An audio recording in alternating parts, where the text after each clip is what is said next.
Note to self, share your music over and over and over again.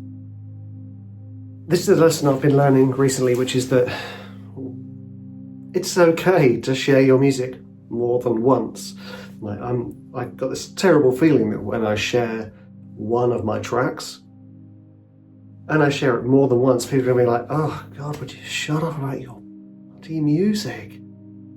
But that's not the case. Like, if I saw an artist I liked and they shared the same track again, or, a different format of the same track, I'm not going to be like, oh, I've had enough of this. I'm like, awesome. And that's the thing. It's not like everybody's just hearing the stuff you're posting. They're not. If you post the same track several times in different formats, I'm talking about on YouTube or any other social platform, they're not just hearing you saying that. They're hearing loads of other people. So your reposting one track is going to be in a feed of hundreds, if not thousands of other videos. So it's going to be completely diluted. What you're doing is you're increasing the likelihood that someone is going to hear your track. And like I said, with this stuff, this is a note to me, note to self, share your music. It's okay. Like, no one's going to tell you off. And if they do tell you off, who cares? Like, this is the music you create for you, and it's your gift to the world. So you have to share it. It's your obligation to share the music that you create. And I'm talking to myself. Yes, it's my obligation to share the music I create. But it feels really difficult. It feels like you're just blurting out nonsense that no one cares about. And that's just my insecurity. And I'm sure it's just your insecurity too. That no one really cares about what you're doing, and no one really likes it because you're a talentless whatever, which isn't true. I hope it's not true. And that's the thing about this, is you're giving your music the best chance it has to be heard. So you have permission. You are allowed to share your music more than once. I mean, I've been on some TikTok artist channels where it's the same track for almost the entire account. Because what are you supposed to do if you only have one track to share? You just share one video. You're going to share it over and over and over again. No, I've been experiencing this. I've been experimenting with this on YouTube. I've been creating separate channels to share the same music, not out of like, this is me, this is me, this is me, this is me, but this is like fake fan channels where it's like, this is a dungeon synth channel, this is another dungeon synth channel, that's quite hard to say, where we're putting that music out, giving it a different chance to be heard by a different audience, for it to be discovered. And that's the thing, it's about giving your music the best chance to be discovered. And yeah, I get it, like sometimes it feels like you're just kind of just producing more content than you are producing music. But what will happen over time is that balance will probably correct itself. As your music gets more appreciated, gets more attention, gets more income, you won't feel the need to have so much content. Maybe you will. Maybe you'll realize that actually the joy is the content. And also the other thing about it is it's not just about sharing your music over and over again. It's about sharing it in a way that is aligned with you, that is true to you. So how are you going to be sharing your music? It doesn't always have to be these, elaborate skits. It doesn't have to be an AI generated image that's been animated. Both of those I love.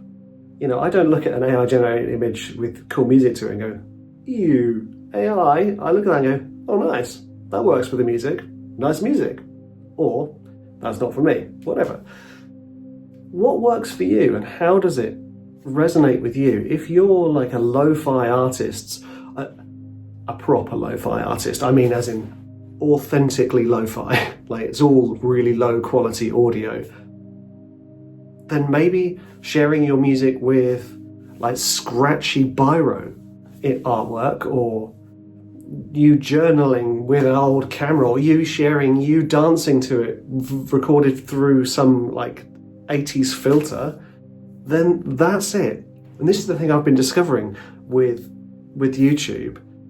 Having a clear visual identity as well as a clear oral AU identity really helps your music. It really helps it stand out. It really helps it just be clear as to what it is. And that is the mistake I've been making hugely. One of my many mistakes is not giving my music a clear visual identity. And this is what these separate channels have been great for, because I go, okay, well, this is going to be an ambient channel, and I'm going to make sure all of the artwork looks similar and has a similar feel and a similar vibe, much like I have with my ambient projects. I'm not going to be like, this is my ambient artist, oh, and here's a pop song in the album, because it doesn't correlate. Some people do that, but that's not for me. I like to keep things segmented into clear baskets. It's probably the only reason I recorded this video, so I can say baskets. And that's one of the beautiful things about it, is when you start to embrace this sharing and matching your music with visuals and sharing the same stuff over and over again, you become less precious. And I'm a huge fan of being less precious about the stuff you do, because the preciousness is really just fear. I was scared to sit down and record this. I'm feeling a little bit scared talking about feeling scared. It's okay.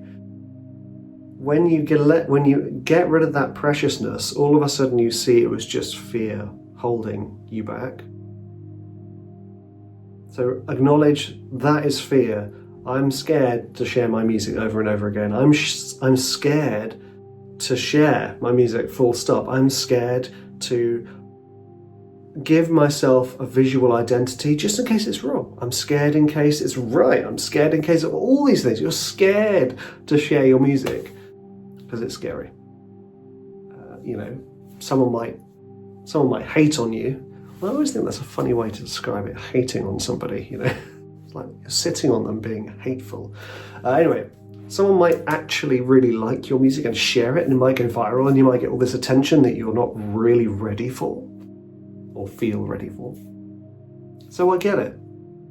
But what we've got to do is we've got to break through this and just practice it. So this week or today, whatever it is you're going to be doing, or when you hear this month, this year, share the same stuff.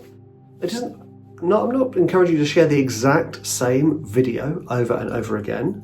I mean, you can do, and I have done that when I've shared the same video and it's had different views each time, which I find very interesting, because people are like, oh, the algorithm doesn't like my video. Maybe share it again and see if the algorithm still doesn't like your video. Share it again. It's not always about that.